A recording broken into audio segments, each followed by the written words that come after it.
Good morning, everybody. We'll obviously wait a few minutes to fill up the room and get started shortly.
Okay, good morning, everyone. I think we have a good turnout here. If I'm looking at our member directory, right, with the folks that are logged in and our staff. I want to thank Media Services for getting us put together and let everybody know I'll be looking left and right. It's not that I'm looking away from you. I'm on a machine that has a camera in front of me, but my computer screen with the information I need on it is to my left, so you'll see me looking a bit away.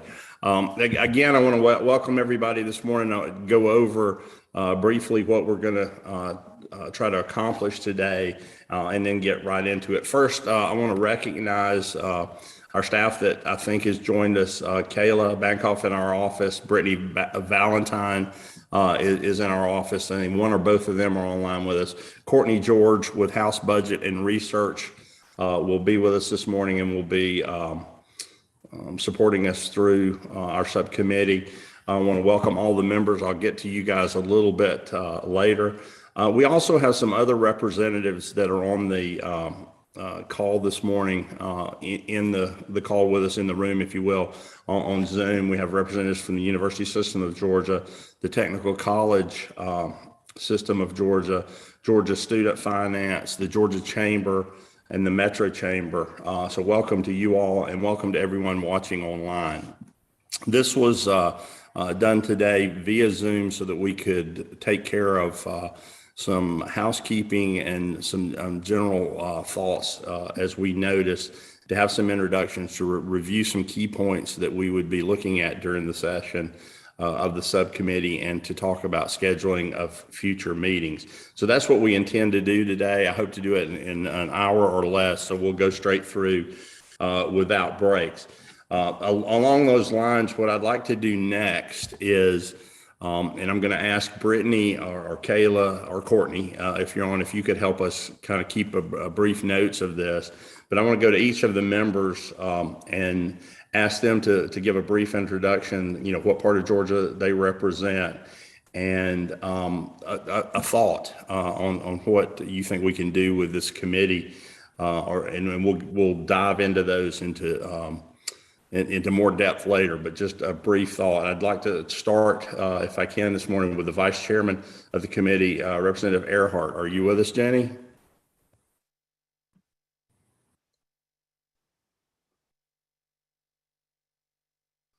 I don't. Yes, I'm here. So, yes, I'm here. Sorry about that. So just give us a brief introduction. It's something, you know, you think we want to touch on, and the impact we can make, and we'll like I say, unpack it at a later time, but just as part of the introduction. Right. Well, you know, I'm just always appreciative for anything we can do in the state in terms of workforce development. And I often say I come at it from a little bit of a personal perspective. I'm actually at my office right now in Kennesaw, Georgia, running a business that I started in my basement about 5 years ago, and now have 62 employees. My company partners with Georgia Cyber Academy for some of our employees. We have high school students and college students. So I'm always encouraged. Anything that we can do, I'm thrilled to be on the committee, and excited to kind of see what we can do and how it's going to affect the lives of, you know, even small businesses like myself. So thank you again, Mr. Chairman, for all the work and research you've done, and I'm really looking forward to it. Great, thanks, Jenny. I was going to go to the Secretary of our committee, Patty Bentley. Next, I don't know if Patty is with us. I don't see her online. We'll come back to Patty next, and just going then in alphabetical order is Chairman Carpenter with us. I don't see him on the list yet this morning either. So Chairman Dickey, I see you up there. Welcome. How you doing? I'm great this morning. Thanks, Chuck. Looking forward to this. Thanks for putting this together. I'm in the middle of my peak season right here in middle Georgia, and glad to get some rain, and things are going well, although we do have some supply chain issues, mainly due to workforce, getting some containers and boxes and that sort of thing to ship our peaches in. But I represent 5 counties right here in middle Georgia area, and chairman of the Ag Committee, and agriculture's dear to my heart, but state of Georgia is doing well. So thank you for this, and education is real key. Thank you, Chairman Dickey. Next, the chairman of our House Education Committee, Matt, are you with us? Yes, sir. Good morning, Mr. Chairman. Matt Dubnik from Gainesville, representing Gainesville, Oakwood, other parts of Hall County. And as you said, Chair our House K-12 Education Committee. And like Chairman Dickey just mentioned, agriculture is key to what we do and is key to our state's economy. But I'm hearing it across every industry, Chairman Martin, that in my day job in the marketing business, any industry, any client, any size, anywhere, people are saying the same thing. I could grow my business if we had more qualified people and to fill those jobs and looking very specifically at some targeted STEM and agriculture focused initiatives on this committee. Thank you, Chairman Dubnik. That's awesome. That's great information, and I agree. I'm hearing the same thing. So I think what we want to do, and we'll get to again later in the committee, is how do we do that in the short, medium, and long term to bring something to bear and to help our businesses. I see the Secretary of the Committee, Patty Bentley, has joined us. I'm going to back up and go to our Secretary. Good morning, Representative Bentley. You're on mute. Unmute you. There you go. Good morning, Mr. Chairman and members of the committee. I'm excited to see all of you today. I'm so sorry that unfortunately I won't be able to stay on very long. We have a funeral service today, but I'm excited about the work that we're going to accomplish on this committee, addressing the workforce issues across the state. So thank you for having me. Thank you, Patty. Next going down is Betsy Holland. Representative Holland, are you with us? There you are. I see you up there, Representative Holland. Mr. Chairman, thank you. And so I represent a chunk of North Georgia right now, or North Atlanta, entirely within Fulton County. And unlike some of my colleagues, I've been 25-year veteran of the corporate business world here in Atlanta, but facing a lot of the same concerns that we have: high paying, high quality, high benefits jobs, and how important it is for us to find talent, hopefully that's homegrown here in Georgia, rather than having to seek it from other cities or seeing some of those jobs go to other cities because we can't source the talent here in Georgia. So I'm pretty excited about the things that we can do here to fill some of these high demand careers. Awesome. Thank you. And thank you for joining us. We're going to go down to the coast now. Representative Jackson, Edna Jackson, are you out there with us? I saw you earlier.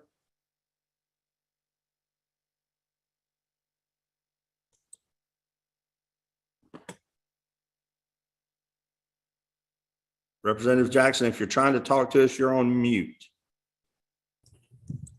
Thank you. Can you There hear you me? are. Yes, Okay. ma'am. Thank you. It's just a pleasure. Thank you for the appointment to serve on this committee. I'm always interested in economic development and also things that can be done down here on the lower end of Georgia, the coastal part of Georgia.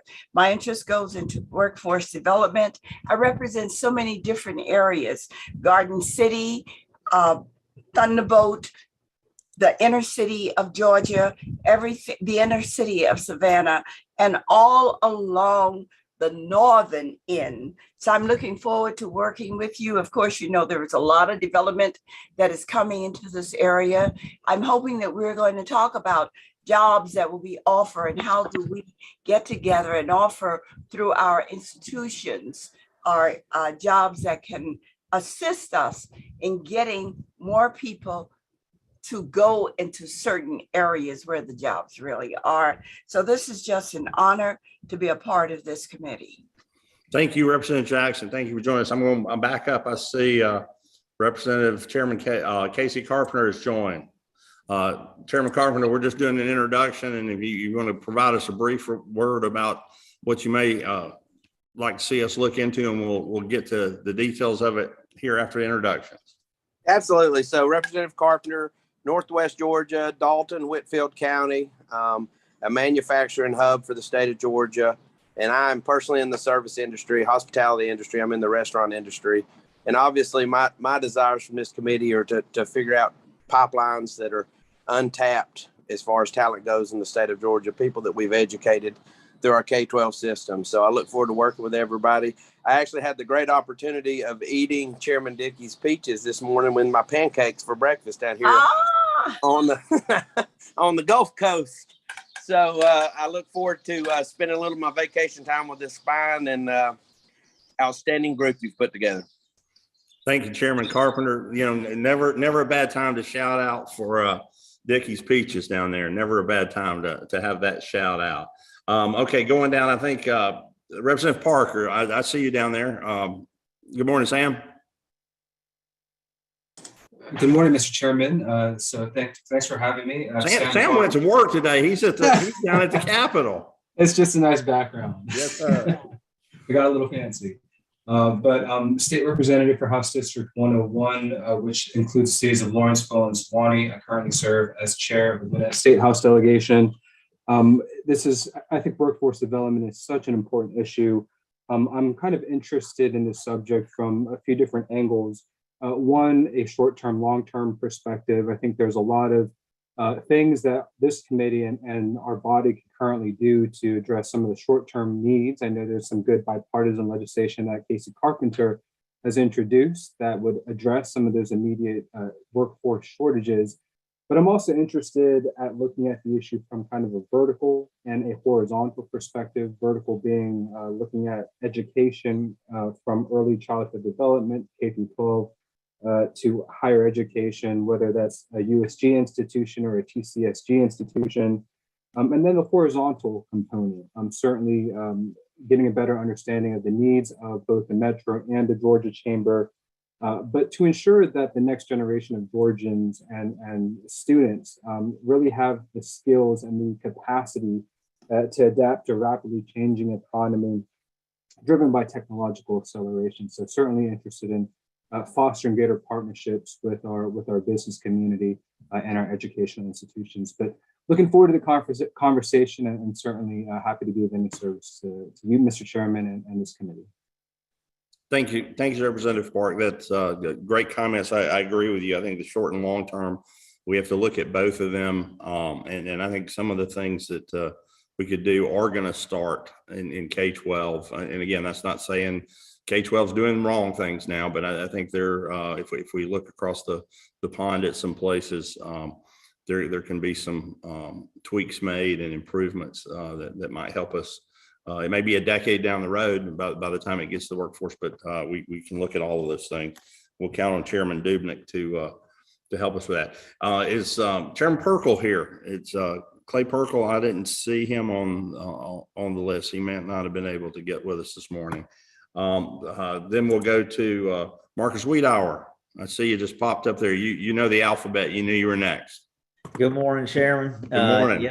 Yes, I'm paying attention to the list. So I'm over in the Athens-Watkinsville area, District 119, home of God's country. But, as far as this committee goes, I mean, I think you've heard from several people already. I think that one of the best things that lends us to serve Georgia well is that it is a citizen legislature.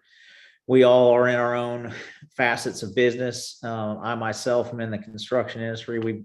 We operate in Florida, Georgia, South Carolina, and certainly know the effects of having lack of workforce or the need for that development. I spent a good bit of time actually going to talk to technical schools, trying to encourage the construction management world to kind of come into our domicile, if you will, and just look forward to hear what everybody has to say and continue to develop programs such as that.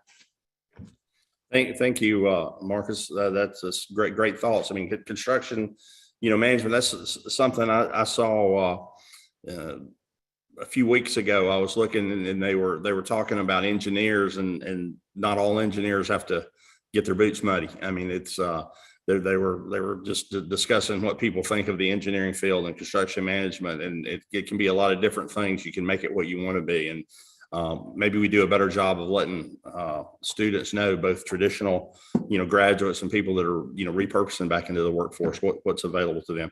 I have somebody on here via phone. I want to make sure that wasn't Chairman Perkle. 6557. Was that you, Chairman? I'll take that as a no then and move on. And I guess we're Chairman Stevens, we're a little bit out of alphabetical order, but we drafted you over You're the only member here that's not a member of our higher ed committee, but very important to this discussion. Chairman Ron Stevens is with us. He's going to serve with us as ex officio, chairs the House Economic Development Tourism Committee. And I don't think you find any place where workforce is more important than economic development. Chairman Stevens. Thank you, guys. I'm looking forward to seeing where we go. We've all worked very hard over the past few decades to get us the designation of the #1 state to do business, going on a decade.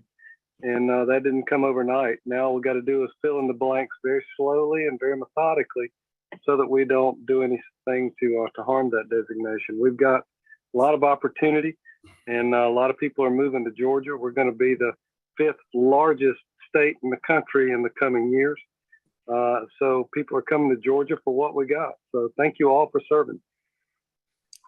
Thank you, Chairman Stevens, and we're really going to count on you. I'm going to draft you in and hope you can really help us in connecting along with the folks I'll go to next year in our various chambers. The Georgia Chamber can, activate its members across the state to bring in businesses that are stakeholders. But I know in the economic development business, you see that firsthand on your committee. So we're going to count on those folks to engage as stakeholders in this. And I guess first tell us, what they need and how we can partner with them to do that. Okay, so that concludes our introductions for our members. And one final shout out is Chairman Perkle. He may have just missed us today. So real briefly, I'm going to just mention these folks and ask them if they would like to add something. I think there's a representative from the University System of Georgia. We thank you for your partnership. Y'all are going to be a great resource. We've talked to you a little bit. Casey Tanner, did you want to add anything? Thank you, Chairman Martin. We appreciate you having us on the call today and really starting this conversation off. We here at the University System of Georgia certainly recognize our important role in preparing the state's workforce and look forward to not doing that in a silo, of course, and listening to you all and industry and employers to share sort of where we are today. Look forward to providing some updates to the committee, but also listening and planning for the future. Chancellor Perdue has made clear that he wants a data-driven solution to our sort of next generation of workforce preparedness. And so we're actively working on that at the university system and look forward to getting your input and taking direction. So appreciate you having us. Thank you. Thank you, Ms. Tanner. Next, the Technical College System of Georgia. I don't know if we have a representative on with them. There you are, Karen. Hey, how are you doing? I'm good, Mr. Chair. How are you? Good to see you as well. Before I even let you introduce yourself, I want to make a point that you opened my eyes to when we spoke at the chamber committee down in Savannah or down in St. Simons, and that was she mentioned the career grants that we have, the Hope Career Grants, and we talked about this year about the completion thing that we did in our House bill to help students across the finish line. But one of the things that I'm going to kind of preview here before I go to her is she mentioned these career grants, and I don't think we do a good enough job telling traditional students that is out there. So when we talk about not having needs-based funding for people that want to get into a workforce, I think sometimes we don't do that well enough. And she made that point down as part of that panel discussion, and it really turned the light on for me. And I want us to break that out later. And we don't have time this morning, Karen, to do it, but I want you to talk to the committee when we get back together about not just the career grants that pay the tuition and fees and so forth, but how there are other things you can roll into from a federal perspective that can get these folks in paying jobs quickly and with limited or no out-of-pocket costs. That was just a great light you turned on for me, and I want you to share that with the committee. So I took away your thunder, but please tell us about yourself and what you'd like to see us look at the committee. Well, greetings all. I'm Karen Kirchler, Deputy Commissioner of Workforce Development for TCSG. And so my office administers the WIOA Title I funding that we receive that goes to our local workforce development areas. It pays for training. It pays for job training to individuals who have barriers to employment. And of course, I'm here in representation of the system office as a whole and our 22 technical colleges and the work that we do. And I just want to let you know that TCSG is workforce development. That's really our wholehearted focus in every aspect of the work that we're doing, is to lift individuals up, whether they are individuals who lack a high school diploma, or they're a traditional student, or they're an older student returning to try and gain some better skills to be able to support their family. We look forward to working in concert with this committee, and just want to say that we as a whole really appreciate all the support that we saw this past session. And there was some great legislation passed that we felt like we could do a lot of good stuff with, around apprenticeships and you know, the other legislation that you mentioned, Chairman Martin. So I just look forward to helping this group carry your vision forward.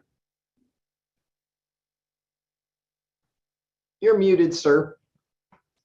You're muted. Yes, I was. I had a little allergy over here, a cough that was coming in. I was afraid I was over or competing with you for audio. Georgia Student Finance, Commissioner Riley, President Riley. I don't know. Are you Commissioner President? I think President over there, correct? Yeah. Good morning, Mr. Chairman. Thank you, and delighted to be with you and members of the committee today. Similarly to the university system and the technical college system, we're excited to be part of this conversation and hope to add whatever data on utilization of our many programs that have helped develop our workforce in the past, and provide insights on any suggestions and ideas that might come out of this committee for changes to the existing programs or potential new programs that can help grow our workforce and get folks out there quickly with a minimum out-of-pocket expense, and to keep that student debt down to as small as potentially possible for every Georgia student.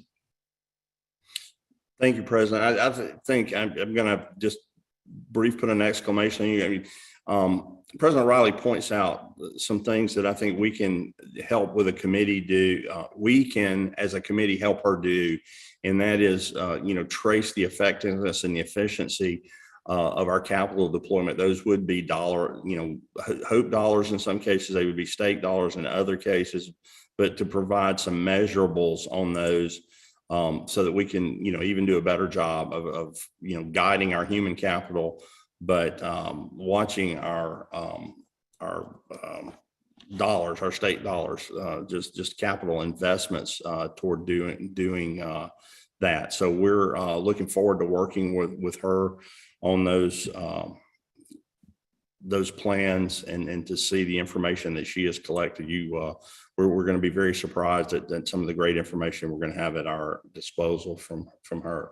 I'm going to mention two folks here I've listed that we don't have on the call, I don't believe, this morning, and if we do, we can speak up. But Chairman Dubnik, we didn't actually reach out and ask somebody from the Georgia Department of Education to join us this morning. We didn't want to overstep our boundary, but we do want them to be involved, as Representative Park stated, and I agree. I think the coordination between K-12 education and higher ed toward workforce through the university system or TCSU is very important. You know, even things such as, you know, how we measure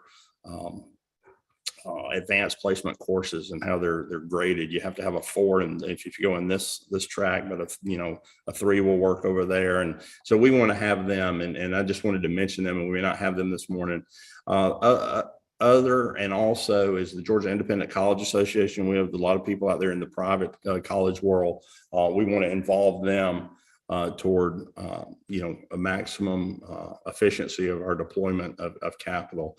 So then I would like to go to Georgia Chamber. They've been a resource to us so far in helping me with some ideas.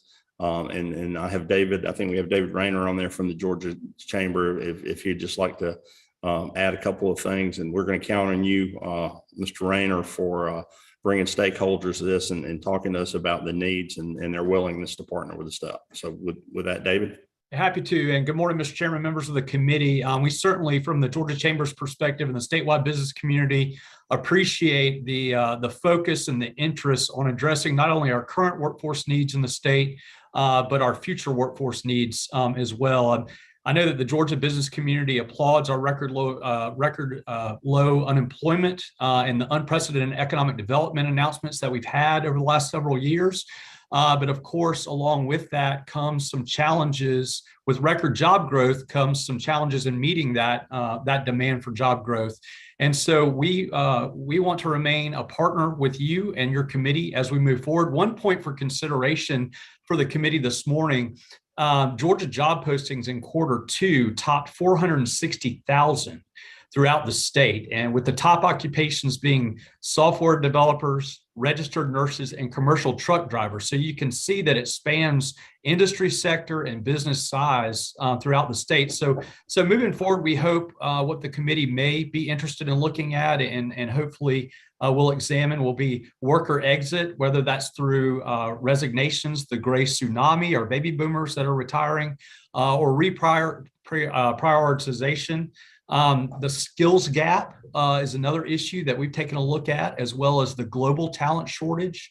And then, of course, career pathway alignment in working with our K-12 education system, as well as post-secondary. And then finally, looking at maybe some issues around the population decline that we've seen in some of our rural areas in the state and how that overlays with our workforce needs. So again, Mr. Chairman, just appreciate the opportunity to have a couple of minutes just to address the committee today and look forward to working with you moving forward.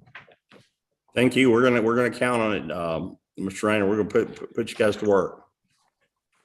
We also have a couple of representatives from the Metro Atlanta Chamber. They have done some things. I guess Ms. Brown, Leanna Brown is there, and Tim is with us. But you guys have done some things in the past to try to develop a bit of a longitudinal study of where students want to be and what their aptitude and attitude pointed. So it was very good to listen to that, but I know you have many other things. So please, Leanna, you and Tim, introduce yourself and touch on your points that your stakeholders are looking for. Yes, thank you, Mr. Chairman and members of the committee. Leanna Brown with the Metro Atlanta Chamber. I'm joined by Tim Carroll, also with the Metro Atlanta Chamber. We're excited for the work of this subcommittee. I'm grateful to the chairman for leading this work and inviting us to be a part. As many on this committee know, economic development is at the heart of what the Metro Atlanta Chamber does. And talent and workforce demands are the #1 concern that we hear from companies. We have a number of partners and member companies with a statewide presence who are very eager to support the work of this subcommittee. So we are excited to get those folks on board and to start getting them engaged. We've also done significant research on barriers to workforce and talent, which we are happy to share. And as the chairman mentioned, the work that the chairman was referencing is the U Science report, talent pipeline report, in which we measured the aptitude and interest of students and where there's overlap there, where we see where a student's interest is and where their aptitude is, and where if we can find that overlap, that may be a career path that is going to really work out for that student. So we're happy to share research like that with the committee and additional research that we have that shows skills gaps and other barriers to the workforce. So those are some of the resources that we are happy to lend to the committee. And we'll be updating some of that work later this year. And we look forward to working with the committee to inform our research moving forward and to also be of service to the group as we move forward. Thank you, Leanna. Tim, did you want to add anything? We'll let you both got on here. We'll give you a double dip. Nope, I think Leanna hit everything. Thank you, Mr. Chairman. Awesome. Let me get back to, I jumped ahead of myself here, going for the potential calendar. So let me back up to not get off target. Well, that was what we had for introductions, and it leads us. We're about 30 minutes into the call. I wanted to keep it to an hour. So then to key points that, and these are very high level that we want to look at. I think we had want to throw them out there and then just open it up for the members, and their thoughts to add additional ones. But one of the things in talking with the folks at the university system, TCSG, is to try to develop, if you will, our agendas for I think probably 3 meetings going forward was, finding our needs, how to address those in, Representative Park mentioned it earlier, in a short, medium, and long-term format. To do that, we're obviously, we'd probably be well served, to develop a thought toward a mission statement. I looked, and the university system, the technical college system of Georgia and Georgia K-12 all have mission statements. And I have them written down. I won't repeat them, but they're all, toward, education and building a workforce or building leaders for the future. It would seem that, we would want to develop, that mission toward integrating those 3. So I think one of the things that I would throw out is that we wanted to develop an efficient and effective manner for integration of those 3 resources, in addition to our private colleges, to deploy capital resources and become, more efficient at developing the workforce of the future. I think we have to be realistic in the economy with inflation the way we want to. I think we need to keep in mind that we may need to develop ideas that don't require additional funding, that repurpose the funding that we have. I think we need to identify and gather needs from our stakeholders, businesses, what they need and, what they're just missing when they're trying to get to people. And we also could look for, and we've seen some, if you have, and this goes to the representatives that are on the call, anybody that's listening, and to our partners at the chamber, if you're aware of innovative programs that may be working as one-offs around the state for a particular technical college or component of the university system that are building connections with a particular industry, I think that it would be good for the committee to hear that and hear how that was done. We may not need to replicate that all over the state for that particular industry, but we may be able to replicate the process. So with that, members, do you have ideas of what you'd like to see on our agendas as we, develop an agenda for the 3 meetings going forward? Now would be a good time to sound that out. If not, the homework at the end of the meeting is going to be, one of the things is going to be to get us those ideas as we begin to develop the agendas. Does anyone have additional thoughts? Chairman Carpenter, I know you always have something for us. Well, I think you guys, I think Representative Park alluded to my situation and my thoughts. Obviously, I've been pushing the issue of opening up higher ed to the DACA recipients in our state, the 20,000, 21,000 DACA recipients. So obviously, I'd love to continue to have that conversation. I think it makes very good sense when you're looking at, we're already educating these kids in our K-12 system. We've got, $120,000 of sunk cost in these individuals, and these are high achievers. And we want to retain them in our state as much as possible, so they don't go establish residency in other states and pursue higher ed at an in-state rate. So we are losing a lot of kids that way, and at a time when we don't need to lose anybody, especially extremely talented individuals. I think it's definitely something we got to address. Okay, what else? Anyone else? Mr. Chairman? Sure. Representative Park here. So the thought that came to mind was, if you're planning on having 3 committee meetings or 3 meetings with this subcommittee, perhaps you could essentially focus each meeting on the needs that exist within the short term, the medium term, and the long term.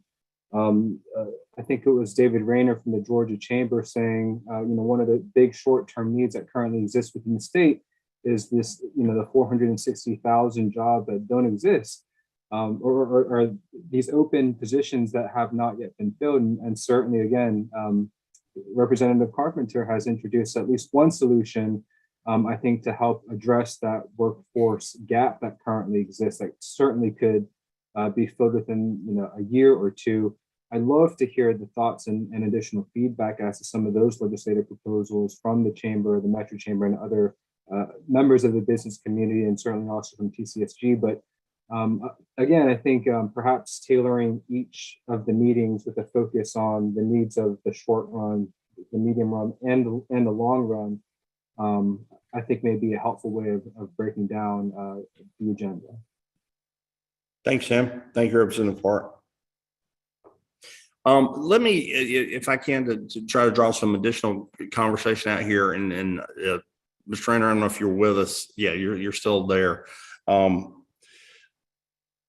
job postings from that you mentioned were the top three were software engineers, registered nurses, commercial truck drivers. I know that there's been a push, and again, it was mentioned at a meeting earlier this year that the Coca-Cola company, I believe, correct me if I'm wrong here, but I believe they donated or either have donated or pledged, to put in, to place $1 million toward that effort. Am I recalling that correctly, David? Yes, sir. Okay, so and we said that before, is obviously Coke is a very altruistic company. They've done a lot of things for Metro, Coca-Cola itself, and the founders of Coke. I mean, they're pillars in in the community. But Coca-Cola also did that because they see a need for that particular job within their distribution business. So that's great. So I guess my question on those three jobs, and Karen, this would go to you. Again, for the a meeting coming up in the future, not necessarily we're going to drive into today, but what's where are some RNs, some registered nurses that are where are they just short? We don't have the people to go there. Are they missing one class? Are they having trouble getting through the licensure process? Do we have compatibility issues with people moving here from other states and getting licensed? So I think those are the things that we need to find out. Well, obviously we can't train a registered nurse by the fall, right? I mean, you can't do that. But are there some folks that would like to take that job, but they can't, or they won't for a particular reason? I know during the pandemic, I know a lot of people got out of the medical business because, quite frankly, I think it was, stress overload. I can't do this anymore. So part of the workforce things is, is there a way to have a conversation with those folks and get them back in part-time? And that's working with our medical community to, again, they maybe already are doing this, but job share, those types of things. So is that something, Karen and David, that would be worth a breakout session as to, these are the top 5 jobs that, are posting and we're just short of filling them. Like this person that's supplying checks 9 out of 10 boxes, and the 10th box is this. How do I get that? Is that something that would be worth a segment or a section, David?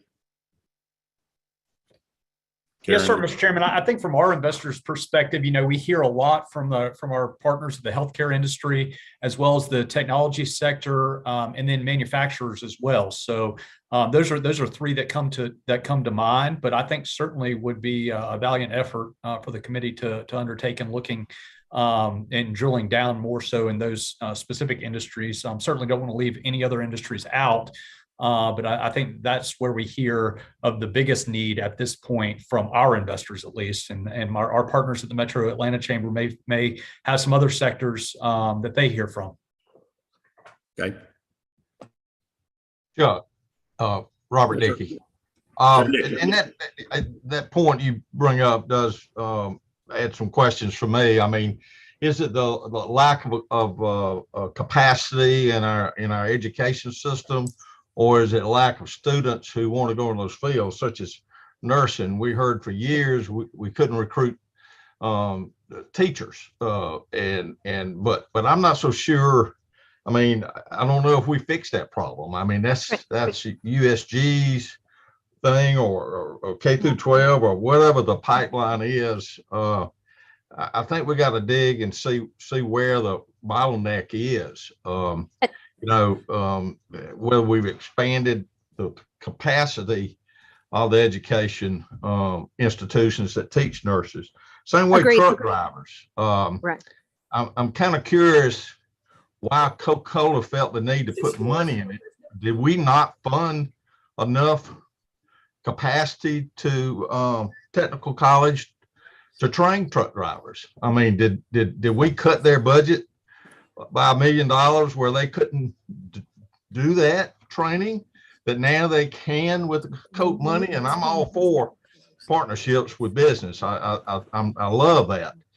But did Coke see something that we did not, or the technical college did not provide to be able to get more truck drivers? So, I really have a lot of things swirling around, questions about workforce, whether, I see, I'll give another example, airline pilots are really, really short. Airlines are scrambling for pilots.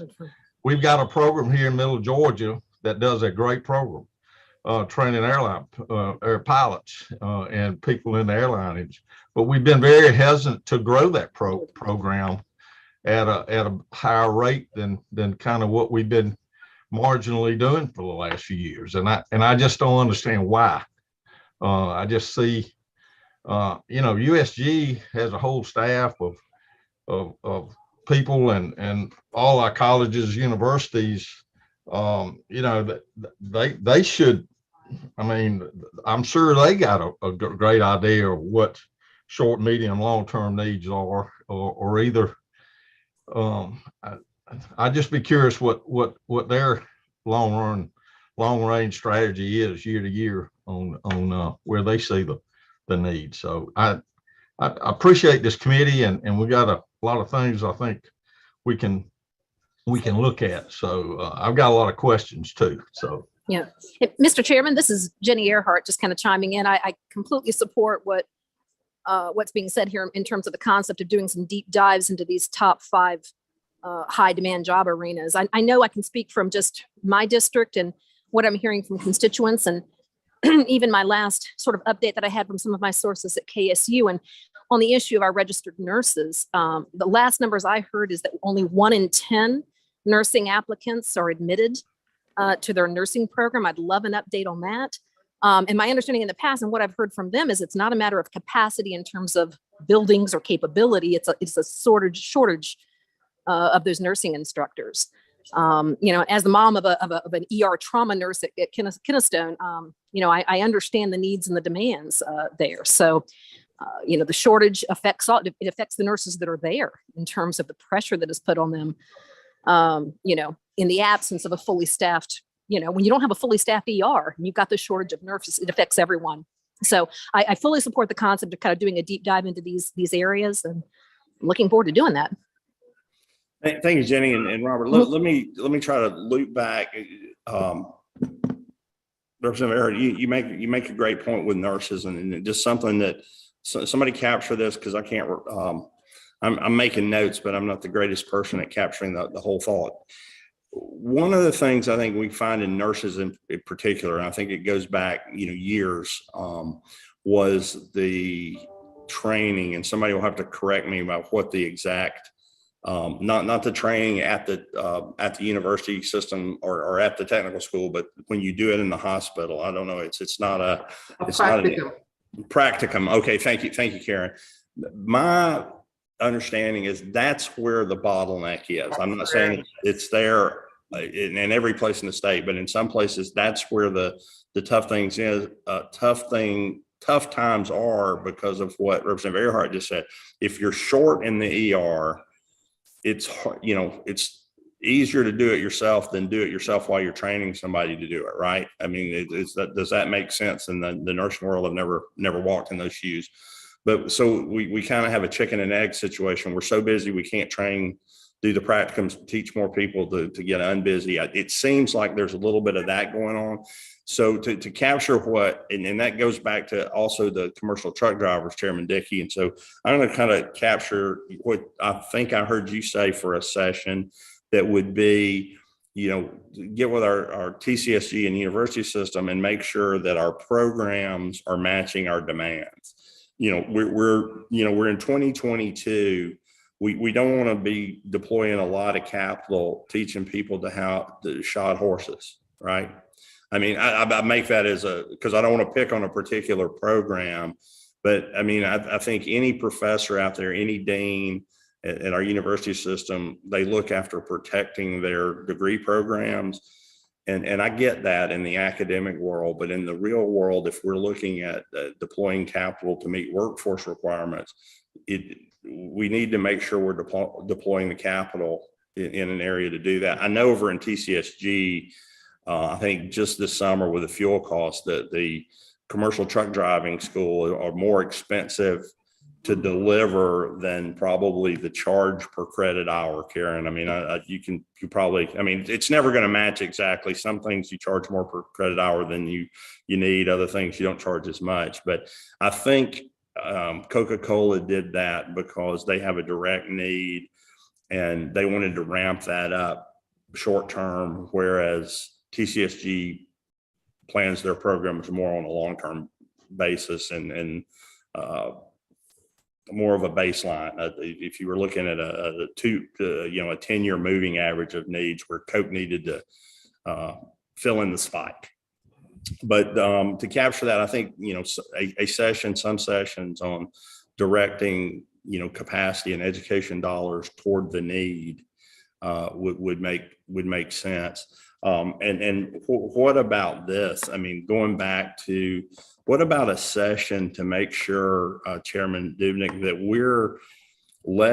that our counselors in high school are actually letting traditional students know the availability of courses at TCSG that can provide them income? Karen, am I stretching it to say within a year, some less? Yeah. If you go into some programs, you have some programs that you can do in less than a year that you can graduate with a certificate or a degree and make $60,000, $70,000 a year. I think that there are some of those programs, and certainly, a lot of our training, our short-term training, anywhere from on the economic development side, the non-credit side, can be as little as 8 to 12 weeks. So we're talking about getting people. We are focusing much more on career pathways and stackable credentials.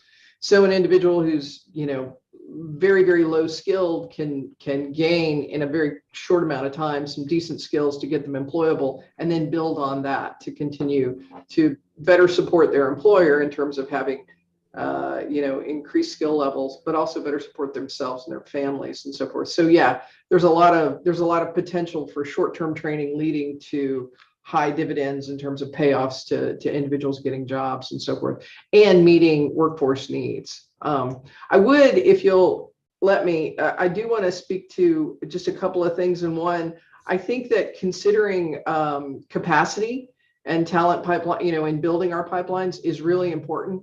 And I also think looking at the other factors that impact student participation or students getting through a program of study, or a college being able to offer a program of study.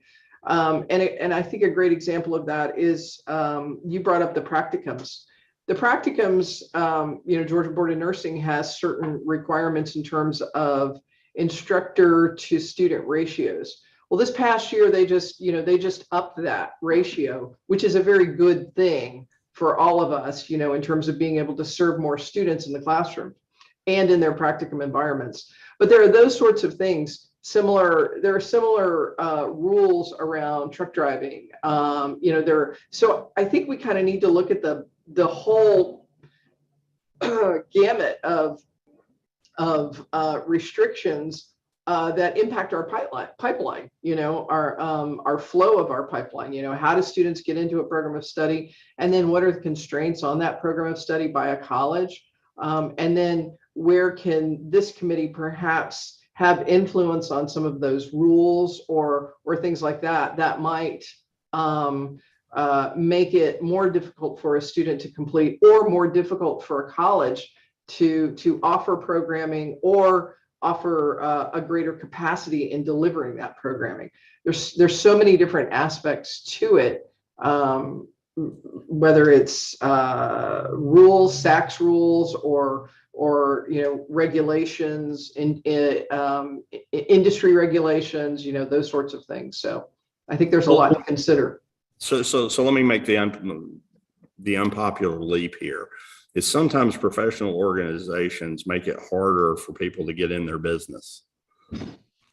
And yes, I mean, let's just say it. Let's say what it is. And then there's a valid policy discussion on, are they just making it harder, or, they argue a safety factor and a patient safety. And so, I mean, I'm all for patient safety. I see Chairman Dickey, because you've been in some of those discussions that I've been in.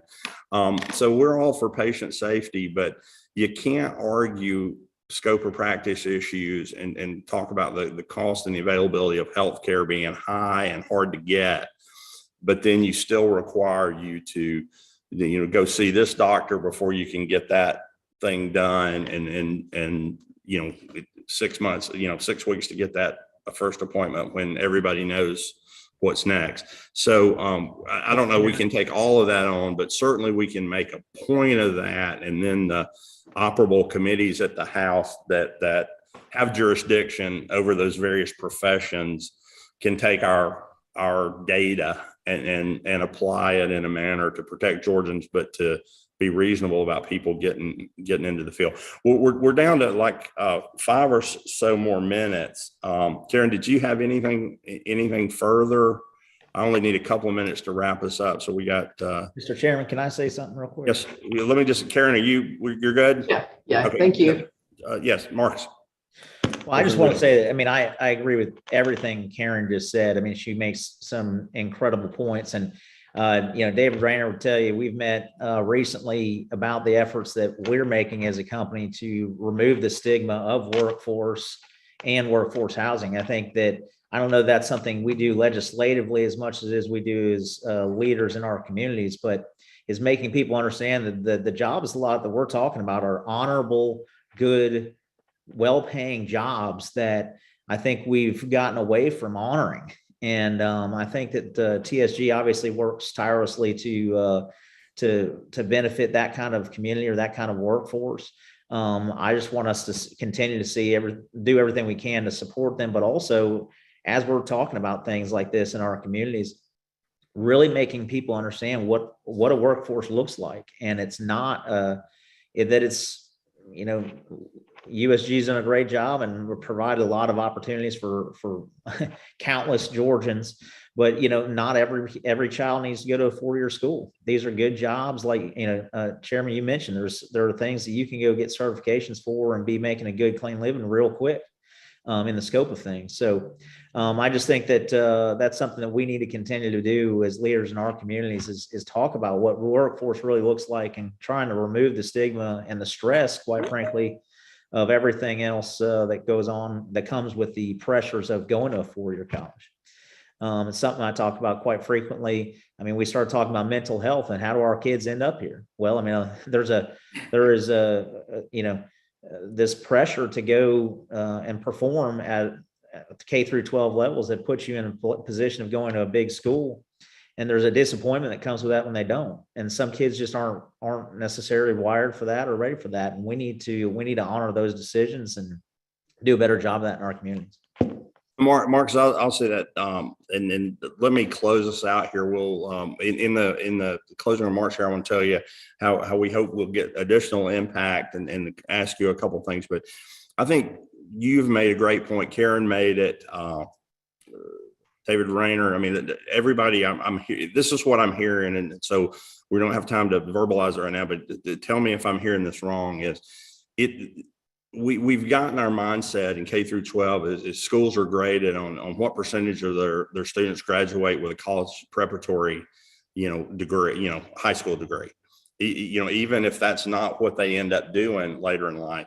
And I guess what I see is there's not an A and a B path. I mean, what happened to the thing that in the past, that if you start down one of the programs that you said, Marcus, where you go out and you get in the workforce and you're doing this thing in engineering or construction management, or you get a certificate to start working at this, and you're making $50,000, $60,000, $70,000 a year, there's absolutely nothing that prevents you while you're doing that from starting, stackable credentials, as you said, Karen, that go toward a 2-year, 4-year degree. I mean, I heard, and as I grew up, and I know people before me worked their way through college. It's right now, the answer is, if I don't have the money to go to college, I go borrow a bunch of money and I go to college, I may end up with a degree that I can make that money back and pay it.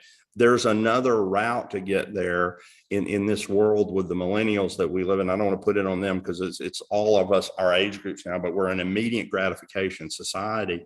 There are kids, I got to quit saying that. There are traditional students that are graduating that get into college and don't see the 4-year, time back, because some of their peers are out of college doing something and making money, and they start and stop and so forth. So we'll look for a section on that, but I see probably a section of, high school, counselors and what they're hearing from their students, because they're really our customers too. Are we getting those traditional students what they need? All right, we're at 10:59. I wanted to let you go an hour. I want to thank everybody for this. I say in higher ed, we're a good committee to be on, because we can make a difference for people that make a difference for a lot more people. And I think this committee can really do that. We've got a great group of people across the state and across, party lines, across ideologies, but, industries and business. So I really look forward to that. You're going to get something from our office, from Kayla or Brittany, that's going to ask for some contact information. We'll keep it to the committee just so that we can get a hold of you or know how we can reach you. I am looking for the first 2 meetings to be the week of August 22nd and September 19th. So I'm going to ask that you all, if you have, we unfortunately can't just, individualize the schedule to everyone. But if you have some can't do dates in those weeks, please let us know. And we're going to get those first 2 dates scheduled. The next meeting will probably be the week of October, probably be October 3rd. It's where our meetings will be. So let me do that again. Well, we'll get it out to you, but the week of August 22nd, the week of September 19th, and the week of October 3rd is when we'll like to try to have our meetings to discuss this. So we'd like to do that. So we'll get something out to you all. I want to thank you again for doing it, and ask you each and everyone to get me directly or to Brittany in the office, anything that you'd like for us to specifically look at as we schedule, or if you have ideas or resources that we could to schedule. Also, we'll try to do, our intention is to do these meetings around the state, probably one north of Atlanta, perhaps one, down on the coast, down in South Georgia, and then on the coast, and then one maybe in Southwest Georgia, down in that area. So we're going to try to spread them out and around the state, and, work with our stakeholders to get speakers in. Does anybody have anything else in closing for the good of the order? No last words? Mr. Chairman, please consider the meeting on the southern part of the state to be in Savannah, and I'll be happy to work with you on that. Yes, ma'am. Thank you. You bet. Anything further? All right, well, look for an email from us, and we're going to count on you guys to get back with us. We really appreciate it. I thank everyone for being part of it, and we're just getting going. Thank you very much. We'll be adjourned.